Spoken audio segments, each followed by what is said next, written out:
السلام علیکم اسٹوڈینٹس، آج کل ہم جماعت دہم کی نئی درسی کتاب کی غزل نمبر 4 کی تشریح پر ہیں، اور آج کی کلاس میں جس شعر کی ہم تشریح کریں گے وہ اس غزل کا شعر نمبر 5 ہے۔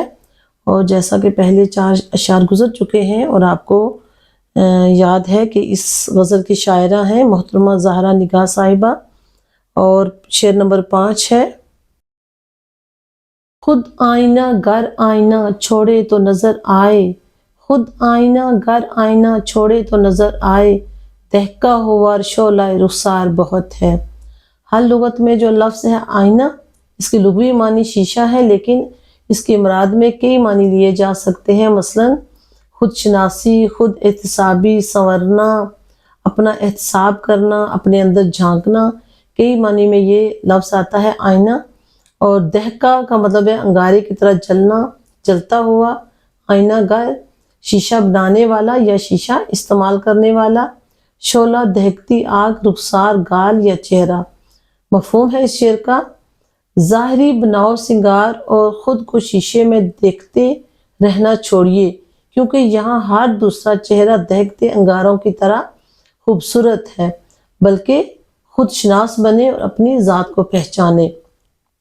یعنی یہاں پر شاعرہ یہ دعوت دیتی ہے کہ ظاہری حسن کی کوئی اہمیت نہیں ہے، آپ کے گرد بے شمار حسن پھیلا ہوا ہے، لیکن اگر آپ نے دائمی زندگی پانی ہے تو اپنے اندر کی حسن کو نکھاریے، اپنی ذات کو پہچانیے کہ آپ کس مقام پر ہیں۔ اس شعر کی تشریح ہے، اور تشریح سے پہلے تھوڑا سا زہرا نگار صاحبہ کا تعارف کہ یہ شاعرہ جن کا انداز سخن سادہ اور سحر انگیز تھا، ان کی شاعری میں جدید اور کلاسیکی روایات کا امتزاج پایا جاتا ہے۔ ان کی شاعری میں عورتوں کے جذبات، احساسات، مسائل اور بے بسی ملتی ہے۔ اس کے علاوہ سماجی عدم مساوات کی آگاہی بھی ان کی شاعری میں نمایاں ہے۔ زیر نظر شعر ظاہری دکھاوے اور بناؤ سنگار کے برعکس خود آگاہی اور خود شناسی کی دعوت دیتا ہے۔ پہلے مصرعے میں آئینہ چھوڑنے کا مطلب ہے ظاہری دکھاوے اور خود فریبی کو ترک کرنا اور اپنے باطن پر توجہ مرکوز کرنا، اور دوسرے مصرعے میں بتایا دیا ہے کہ ظاہری حسن تو ہر طرف سرخ دہکتے گالوں کی صورت بکھرا ہوا ہے۔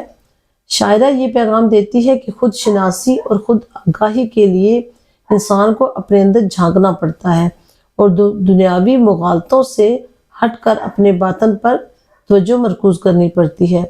اگر عشق مجازی کے حوالے سے اور عام شاعرانہ انداز میں اس شعر کو دیکھیں تو اس کی تشریح کا ایک پہلو یہ بھی ہے کہ اگر میرا محبوب آئینہ چھوڑ دے تو اسے پتہ چلے کہ وہ بہت زیادہ حسین ہے اور اس کے گال دہکتے ہوئے انگارے کی طرح ہے۔